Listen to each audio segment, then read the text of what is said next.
IGP মহোদয় এত সম্পদ বানাইলে হয় কি জানেন, কোন জায়গায় অশনি সংকেতটা, কোন জায়গায় অশনি সংকেত হচ্ছে কি, তাহলে যারা পরবর্তী আইজিপি মহোদয় যারা আছেন, পরবর্তীতে যারা আসবেন, তারা হয়তো ভাবতেছেন যে মডেল ক্যারেক্টার আমাদের কে হবে।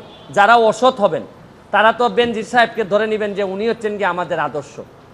তাই উনি যদি আদর্শ পরেররা ধরে নেয়, তাহলে এরাও 800, 900, 1000 করে বিঘা কিনা লাগবে।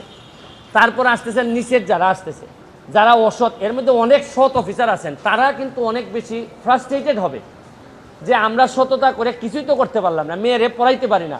আর বেনজির সাহেবের শুনলাম যে মেয়ের অভিযোগ হচ্ছে গিয়ে মেয়ের একটু নর্থ সাউথ থেকে একটু রেস্ট নেওয়ার জন্য একটা ফ্ল্যাট আছে। আর আমি জীবনে এতদিন হাইকোর্টে থেকে একটা ফ্ল্যাট কিনা তো দূরের কথা, ভাড়া বাসায় থাকতে হয়। তবে একটু এখন আবার সংসদ সদস্য হওয়ার কারণে একটা ছোটো ফ্ল্যাট আমারে দিছে ওই নেমিখানের মধ্যে, তাও আবার 2টা রুম দেয়। ওই নতুন এমপি হইলে আবার রুমও কম দেয়, পুরাতন এমপিদেরকে বেশি দেয়। তাই এখন এগুলা যদি চলতে থাকে, আর আরেকটা জিনিস দেখেন, মরার উপর খরার গা, এমপি হওয়ার কারণে আমার 2টা উপজেলা চালাইতে হয়, 2টা থানা, 2টা থানার যিনি ওসিরা আছেন তাদেরকে আমি কোন বিবেকে বলি যে ভাই তোমরা 2 নম্বরই করো না। এরা যদি বলে আপনি আমার চাকরি দিচ্ছেন, যারা আমার অফিসার তারা দেখছেন কি মাল বানাইতেছে, আর আপনি আমার এইসব করলে চলবে, তা আমি এদের কি কন্ট্রোল করব কিভাবে?